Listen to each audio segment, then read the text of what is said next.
మహాగణాధిపతయే నమః. ఓం గురుభ్యో నమః. ఓం శ్రీమాత్రే నమః. పరమేశ్వర స్వరూపమైనటువంటి జ్యోతిష, వాస్తు మరియు ఇతర అనేకమైనటువంటి శాస్త్రములను మనకు అందించినటువంటి మహర్షులకి నమస్కారం.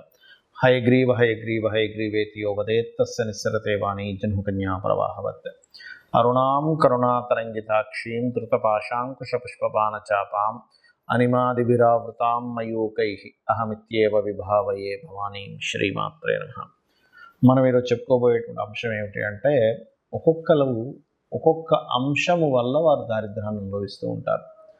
అందులో 12 లగ్నాల వారికి, ఒకవేళ లగ్నం తెలిస్తే లగ్నం నుంచి ఫాలో అవ్వండి, లేనట్లయితే 12 రాసులు తీసుకోండి. లగ్నం తెలియదండి, కొంతమందికి టైమ్ ఆఫ్ బర్త్ నోట్ చేయరు, అలాంటప్పుడు రాసి చూసుకుంటూ ఉంటారు. అటువంటి వారు కూడా ఈ యొక్క అంశంలో, అంటే మీరు ఏ విషయాల జోలికి వెళ్ళడం ద్వారా మీకు దారిద్ర్యం అనేటువంటిది ప్రారంభం అవుతుంది, ఎటువంటి పరిసరాలు మీ చుట్టూ ఉండకూడదు, ఇవి కనుక తెలుసుకోగలిగితే మీకు దారిద్ర్యం అనేటువంటిది మీకు దరిచేరదు. గుర్తుపెట్టుకోండి. ఇది ఒక్కొక్క లగ్నరీత్యా ఉంటుంది, దానికి మంత్రం కూడా ఏం చేసుకోవాలనేటువంటిది ఉంది. ముఖ్యంగా లగ్నము రాసి ఏమీ తెలియని వాళ్ళు కూడా ఏ మంత్రం చేసుకోవాలో కూడా చెప్తాం, దారిద్ర్యం దగ్గరికి చేరకుండా ఉండడానికి. 1 by 1 మనం ఇప్పుడు చెప్పుకుందాం. కర్కాటక లగ్నము, కర్కాటక రాశి. కర్కాటకం వారికి ముఖ్యంగా ఎక్కడ వీళ్ళు రాంగ్ స్టెప్ పడుతుంది, ఎక్కడ వీరు తప్పుడు ఇది పడుతుంది అంటే, వీళ్ళ లైఫ్లో బిజినెస్లో ఇన్వెస్ట్మెంట్స్ చేయడం వల్ల వీళ్ళకి దారిద్ర్యం వస్తుంది. అంటే ఏమిటి, అసలు ఇన్వెస్ట్మెంట్ చేయకూడదని కాదు నేను చెప్పేది, సరైనటువంటి వాటిల్లో ఇన్వెస్ట్మెంట్ చేయకుండా ఇంకో దాంట్లో పెడతారు, అక్కడ వీళ్ళు ఇరుక్కుపోతారు. కాబట్టి ఇన్వెస్ట్మెంట్ చేసేటప్పుడు, లేదా కొన్నిసార్లు ఏదైనా బిజినెస్లో వీళ్ళు వెళ్ళి అక్కడ సంతకం పెట్టాల్సి వస్తుంది అగ్రిమెంట్లో. ఆ అగ్రిమెంట్లో అసలు ఏంటి కండిషన్స్ రాసుకున్నాము ఏంటి అనేది చూసుకోకుండా అగ్రిమెంట్ చేస్తారు, అక్కడ వీళ్ళు ఇబ్బంది వస్తుంది. అలాగే బంధువర్గం వారితో కలిసి, లేదా బంధువర్గం వారికి ఏదైనా అప్పు ఇచ్చి అందులో ఆ అప్పు మూలంగా ఏదైనా ఇన్వెస్ట్మెంట్ చేసి అక్కడ ఇరుక్కుంటారు వీళ్ళు. 99% ఆఫ్ కేసెస్. ఇంకా వేరే రకంగా ఇరుక్కున్నామండి అంటే వాళ్ళ పర్సనల్ చార్ట్లో ఉండేటువంటి కాంబినేషన్స్ని బట్టి ఉంటుంది. మరి ఇక్కడ ఏమవుతుంటాయంటే, ఇంకో కొన్ని విషయాలు చెప్తాను చూడండి. కొంతమంది ఏమీ రాసుకొని నోటి మాట మీద ఇచ్చేస్తారు కొన్ని విషయాలు. ఆనాడు చెప్పాను కదా, ఎందుకు అంటే కర్కాటక లగ్నం అంటే ఎమోషన్ లగ్నం. ఎమోషన్గా చేసేద్దాం, ఏం పర్లేదు, మన వాళ్ళే కదా మనం అంతా అని చెప్పి అలా వెళ్ళిపోతుంది వీళ్ళ మైండ్ సెట్ అంతా కూడా. అక్కడ ఏమవుతుంది, మన వాళ్ళే, ఏం కాదులే, వీళ్ళు మన వాళ్ళే, వాళ్ళు మన వాళ్ళే, చెప్పేద్దాం, చేసేద్దాం. అదేమైపోతుంది ఆఖరికి వచ్చేసరికి, మీరు అది అలాగా అది ఇలా చెప్పారంటారు. ఇది ఎక్కడ కూడా బాబు, నేను అవసరంగా హెల్ప్ చేద్దామని వెళ్తే నేను ఇరుక్కుపోయాను ఏంటని అనిపిస్తూ ఉంటుంది. బికాజ్ ఆఫ్ ఇందులో పర్టికులర్గా బంధువర్గం మూలంగా బంధువర్గాలకి ఇన్వెస్ట్మెంట్ చేసి వాళ్ళతో ఏదో మనం ఇవన్నీ ఈ రాతకోతలు ఇవన్నీ ఏం చేసుకుంటాం, మొహమాటానికి పోయి మనం ఇవన్నీ రాసుకోవడాలు ఇవన్నీ చేస్తే మన యొక్క విలువ పోతుంది, లేకపోతే మనల్ని కమర్షియల్ అనుకుంటారేమో అని వీళ్ళ ఎమోషన్గా ఉండేటువంటి లగ్నం అవ్వడం వల్ల ఇక్కడ ఇటువంటి ఇబ్బంది వీళ్ళు పడతారు. గుర్తుపెట్టుకోండి. కాబట్టి పర్టికులర్గా మీరు ఇది బంధువర్గమా, బయట వాళ్ళ, ఫ్రెండ్సా, ఇవన్నీ పెట్టుకోకుండా, బాబు నీకు నష్టం కలగకూడదు, నాకు నష్టం కలగకూడదు, కాబట్టి పేపర్ మీద ఉండాలి అనేటువంటిది ఆ పేపర్ మీద రాసుకునేటప్పుడు కూడా లాయర్ని దగ్గర పెట్టుకొని ఏ బిజినెస్కి ఎంత డబ్బులు పెడుతున్నాము, ఏమిటి పరిస్థితి అనేటువంటిది ఒక క్లారిటీతో చూడండి, గుర్తుపెట్టుకోండి.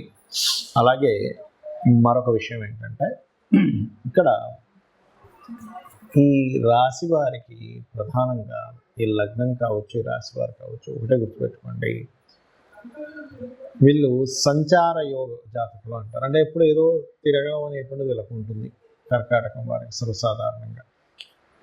ఈ తిరిగేటప్పుడు, ఎక్కడికైనా వెళ్ళేటప్పుడు, లేకపోతే ఇందాక నేను మీకు చెప్పినట్టుగా ఏదైనా అగ్రిమెంట్ చేసేటప్పుడు ఒక్కసారి మహావిష్ణువుని ప్రార్థించుకోండి. మీకేంటంటే ఎనీ ఇన్వెస్ట్మెంట్ చేసేటప్పుడు విష్ణువుని ఆరాధన చేసినట్లయితే మీరు దారిద్ర్యంలోకి పడకుండా ఉంటారు. అందులో ముఖ్యంగా ఓం మధుసూదనాయ నమః దారిద్ర్యం నుంచి మిమ్మల్ని బయటపడేస్తుంది. సహజంగా అందరూ నన్ను అడుగుతుంది ఏంటంటే, ఏమంటే సహజంగా దారిద్ర దేవత రాకుండా ఉండాలంటే ఎటువంటి జాగ్రత్తలు తీసుకోవాలని అడుగుతూ ఉన్నారు. దానికి చెప్తానండి. ఒకటి గుర్తుపెట్టుకోండి, ఇంట్లో గనక సూర్యోదయం అయిన తర్వాత కూడా ఎక్కడ పక్కలెత్తకుండా నిద్రపోతూ ఉన్నట్లయితే దారిద్ర్య దేవత ఖచ్చితంగా ఇంట్లో ఎంటర్ అవుతుంది. అంటే మీరు అనుకోవచ్చామండి, మా ఇంటి పక్కన పెద్ద బంగ్లా ఉంది, ఆ ఇంట్లో పిల్లలు అయితే అసలు పెద్దాక లేగరు, ఇంట్లో ఎవరు అసలు ఇజ్జేరైనా బాగానే ఉంది అంటే ఒకటే గుర్తుపెట్టుకోండి, వాళ్ళకి పూర్వజన్మల్లో చేసిన పుణ్యము వల్ల ధనాయోగం అనేటువంటిది బలంగా ఉంటుంది. అంత మాత్రం చేత వాళ్ళు హ్యాపీగా ఉన్నారని అనుకోకండి. వాళ్ళకి దరిద్ర దేవత అంటే కేవలం డబ్బులు లేకపోవడం మాత్రమే కాదు, గుర్తుపెట్టుకోండి, రోగాలు వస్తుంటాయి మనిషికి. లేనట్లయితే నిందలు ఎక్కువ పడుతూ ఉంటారు. ఇలా ఒకటి కాదు రెండు కాదు చాలా ఉంటాయి. ముఖ్యంగా రోగరూపేణ ఎవరైతే సూర్య భగవానుడు సూర్యోదయం అవ్వకముందు ఎవరైతే నిద్రలేస్తారో వాళ్ళకి రోగాలు వచ్చేటువంటి ఛాన్సెస్ తక్కువగా ఉంటాయి. సూర్యోదయం అయినా కూడా అలాగే నిద్రపోతుంటే రోగం వచ్చే ఛాన్సెస్ ఎక్కువగా ఉంటుంది. ఎందుకు అంటే ఈ రోగానికి సూర్యుడికి సంబంధం ఉంటుంది. సూర్యుడు వచ్చేసరికి మనం తెలివేసి ఉన్నాము అంటే రోగం రాదండి. ఎందుకంటే సహజంగానే సూర్య భగవానుడు ఆరోగ్య ప్రదాత కాబట్టి, ఆరోగ్యం భాస్కరాదిత్యది అంటూ ఉంటారు. కాబట్టి ఇది ముఖ్యంగా పాటించండి. అలాగే ఇంట్లో పాత వస్తువులు, శాస్త్రం ఏం చెప్పిందంటే పాత మనుషులు అంటే ఏమిటి, బాగా ఏజ్డ్ పర్సన్స్ ఇంట్లో ఉండాలి. ఎందుకంటే వాళ్ళ సూచనలు వాళ్ళ అనుభవాల ద్వారా మనం రక్షింపబడతాం.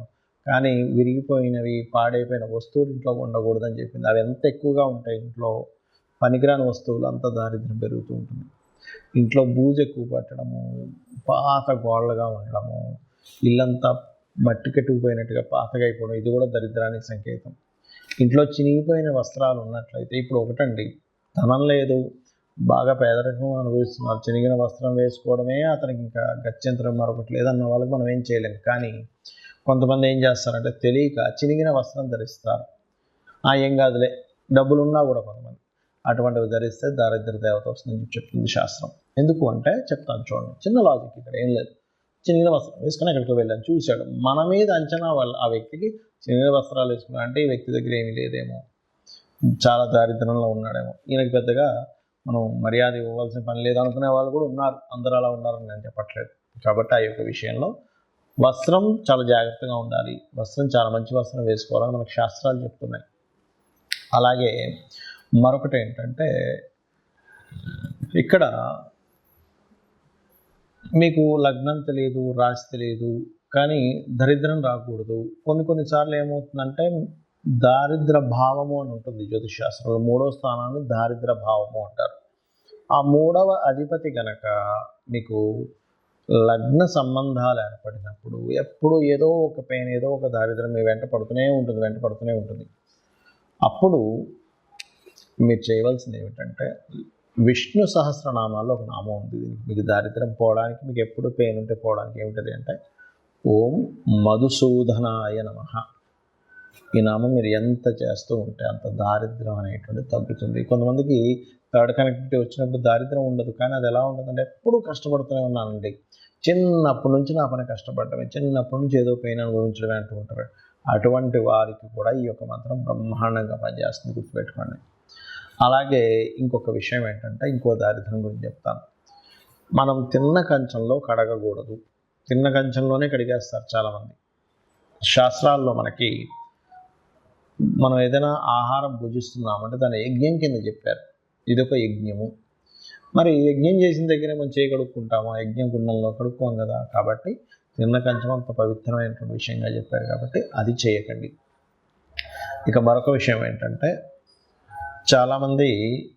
చాలామందికి అలవాటు అయిపోయింది ఈ మధ్యకాలంలో సూర్యోదయానికి ముందు స్నానం చేయమని చెప్తుంది, కానీ సూర్యోదయం తర్వాత స్నానం చేయడం, ఇవన్నీ కూడా దారిద్రానికి హేతువులు. మరొక విషయం ఏంటంటే, దీంతోపాటు మీరు చాలామంది చేతిని తల మీద పెట్టుకుంటూ ఉంటారు, తల మీద చేయి పెట్టుకోకూడదని చెప్తూ ఉంటారు. ఎందుకంటే ఇది లక్ష్మీ స్థానంగా చెప్తారు. ఈ లక్ష్మి ఎప్పుడు తలకెక్కకూడదట, తలకెక్కితే దారిద్ర్యం అని చెప్పి మనకి దత్తాత్రేయ చరిత్రలో ఉంటుంది. ఆ యొక్క తన్ని చంపడానికి స్వామివారు ఒక ప్రణాళిక వేస్తారు, దత్తాత్రేయులు వారు వేసి అమ్మవారిని తల మీద పెట్టుకునేలా చేస్తారు. వెంటనే ఆ రాక్షసుడు హతం జరుగుతుంది. కాబట్టి పెట్టుకోకూడదని చెప్పి చెప్తుంది శాస్త్రం. దీనికి మళ్ళీ ఎక్కడెక్కడ చేయి పెట్టుకుంటే మంచిది అనేటువంటిది పాదం దగ్గర, మోకాళ్ళ దగ్గర, కాళ్ళ దగ్గర, పొట్ట భాగంలోని, ఈ రకంగా ఈ యొక్క ఈ నుదుటి భాగంలోని ఇక్కడ చేతులు పెట్టుకొని కొన్ని నామాలు, లలితాసహస్రనామాలు చదివితే అదృష్టం కలిసి వస్తుందని చెప్పింది శాస్త్రం. ఎక్కడా కూడా మీరు ఓన్లీ తల మీద పెట్టుకోకుండానే కాకుండా ఎక్కడ ఏ బాడీలో ఏ పార్ట్ దగ్గర మీకు హస్తాన్ని పెట్టుకుని మంత్రం చదువుకుంటే మంచి ఫలితాలు వస్తాయి అనేటువంటిది కూడా చెప్పింది చెప్పాలంటే. దానికి మళ్ళీ తగ్గట్టుగా దానికి సంబంధించినటువంటి రెమెడీస్ కూడా చెప్పడం జరిగింది. అలాగే మరొకటి ఏంటంటే ఈ దారిద్ర్యం అనేటువంటిది ఒక్కోసారి మనకి జన్మజాతకంలో 3వ అధిపతి మహాదశలు నడిచేటప్పుడు కూడా ఉంటాయి. మరి అప్పుడు ఎలాగ దాన్ని జయించాలి?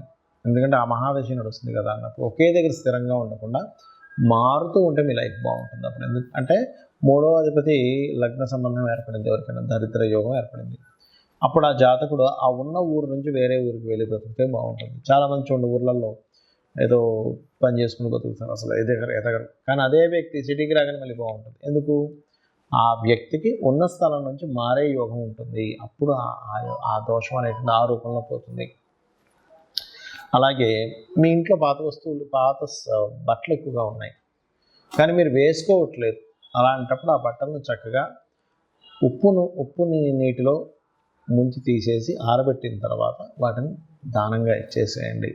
ఇంట్లో వాడకుండా పాతగా అలాగే ఉండిపోతే అది కూడా చాలా పెద్ద, అందులో ముఖ్యంగా వస్త్రాలకు సంబంధించిన విషయంలో. ఇంకోటి ఏంటంటే చాలామంది ఈ తల మీద ఉండేటువంటి, శిరస్సు మీద ఉండేటువంటి ఈ ఏదైతే జుట్టు ఉంటుందో దానికి లోపల కొంతమందికి డాండ్రఫ్ అనుకోండి, లేకపోతే మట్టి కానీ ఎక్కువగా ఉంటుంది గడ్డానికి, తలకి. అవి ఎక్కువగా ఉండడం కూడా శాస్త్రంలో మంచిది కాదని చెప్పారు. ఇక్కడ మీరు సైంటిఫిక్గా కూడా ఆలోచించినట్లయితే దానివల్ల మనిషికి రోగం వచ్చే ఛాన్స్ ఉంటుంది. రోగమే దారిద్రంగా కూడా చెప్పింది శాస్త్రం.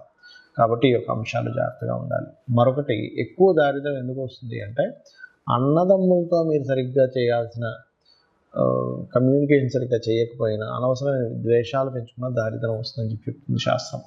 అంటే అన్నదమ్ములతో, అక్క చెల్లెలతోని చిన్న చిన్న విషయాలు పట్టుకొని వాటిని ద్వేషంగా మార్చుకొని వాటిని మిస్అండర్స్టాండింగ్గా చేసుకుంటాం. ఎందుకంటే 3rd హౌస్ ఈజ్ దారిద్ర స్థానం. 3వ స్థానాన్ని దారిద్రము, పరాక్రమము, పౌరుషము, ధైర్యం ఇవన్నీ చెప్పారు. అందులో దారిద్రం కూడా ఉంటుంది. మీరు ఇక్కడ ఎప్పుడైతే మీరు ఇది చేస్తుంటారు అదొకటి. ఇంకా అన్నిటికంటే గొప్ప చెప్పాను చూడండి, మీరు గాసిప్స్ కనుక వాళ్ళు అలాగంట వీళ్ళు ఇలాగంట అని ఎంతైతే మీరు చెప్పుకుని ఉంటారో అదే మెయిన్ ముఖ్యంగా దారిద్రానికి హేతువుగా శాస్త్రాల్లో చెప్పబడింది. దానికి మరి ఏమిటండి పరిష్కారము అంటే మధుకైటబుల వధ అని ఉంటుంది శాస్త్రంలో. మనకి మీరు వినే ఉంటారు, విష్ణువు యొక్క చెవులో నుంచి వస్తారు మధుకైటబులు అని ఇస్తారు. అతను బ్రహ్మని మాతో నువ్వు పోట్లాడు, లేకపోతే నువ్వు మా చేతిలో చచ్చిపోతావు, సంథింగ్ అట్లాంటి భయపెట్టేసరికి ఆ బ్రహ్మ వెళ్ళి విష్ణుమూర్తిని ప్రార్థించడం జరుగుతుంది. అప్పుడు విష్ణుమూర్తి నిద్రలో ఉన్నట్టుగా ఉండగానే ఆ నిద్రకి ఎవరైతే కారకులో ఆ అమ్మవారిని ప్రార్థించడం జరుగుతుంది. అప్పుడు ఆ మధుకైటపుని సంహరించడానికి ఆ యొక్క మహావిష్ణువు నిద్ర లేచి వాళ్ళిద్దరితో యుద్ధం చేస్తాడు. కానీ ఎంత యుద్ధం చేసినా వాళ్ళు చనిపోరు. అప్పుడు వాళ్ళు ఏం చేస్తారంటే కాసేపు రెస్ట్ తీసుకుంటా అన్నప్పుడు ఈ అమ్మవారిని అడుగుతాడు మహావిష్ణువు, తల్లి నేను ఎంత సంహరించినా వీళ్ళు చావట్లేదు, మరి ఎలాగా అంటే ఒక ఉపాయం ఇస్తుంది అమ్మవారు. ఏమిటి ఆ ఉపాయం అంటే, ఇతనే వరం ఇస్తా అంటాడు మధుకైటపుడు విష్ణువు. నేను మీతో ఎన్ని సంవత్సరాలు 1000 సంవత్సరాలు యుద్ధం చేసిన అయినా సరే మీరు చాలా బాగా యుద్ధం చేశారు, కాబట్టి నేను మీకు వరం ఇస్తున్నాను తీసుకోండి అంటే, వాళ్ళ మతం ఉంటుంది కదా, ఏంటి నువ్వు మాకు ఇచ్చేది ఏంటి వరం, నేనే మీకు వరం ఇస్తున్నాను అంటాడు ఆ మహావిష్ణువుకి వీళ్ళిద్దరు అన్నప్పుడు. అప్పుడు ఆ మహావిష్ణువు ఏం చేస్తారంటే, సరే మీరు మాట తప్పకూడదంటే సరే మాట తప్పమంటారు, మీరిద్దరూ నా చేతిలో చనిపోవాలని మహావిష్ణువు కోరుకుంటాడు. అప్పుడు వాళ్ళు ఏం చేస్తారంటే, ఓహో అలాగా అయితే చనిపోతాం కానీ నీరు లేని ప్రదేశంలో మమ్మల్ని చంపాలి అంటారు. కానీ అది మొత్తం నీరే, నీటి మధ్యలో ఇతను శేషపాను పైన ఉంటూ ఆ యొక్క పద్మం నుంచి వచ్చినటువంటి బ్రహ్మగారిని చంపుదాం అనుకున్నారు కదా వీళ్ళు. సరైనప్పుడు ఏం చేస్తారు, అలాగే అని ఇతని శరీరాన్ని పెద్దగా పెంచి అతని తొడ మీద వేసి ఇతన్ని చంపేస్తారు. ఇది మధుకైటబుల వధ ఎవరైతే వింటారో వాళ్ళకి కూడా దారిద్ర నాశనం జరుగుతుంది అని చెప్పి శాస్త్రవచనం. శ్రీమాత్రే నమః.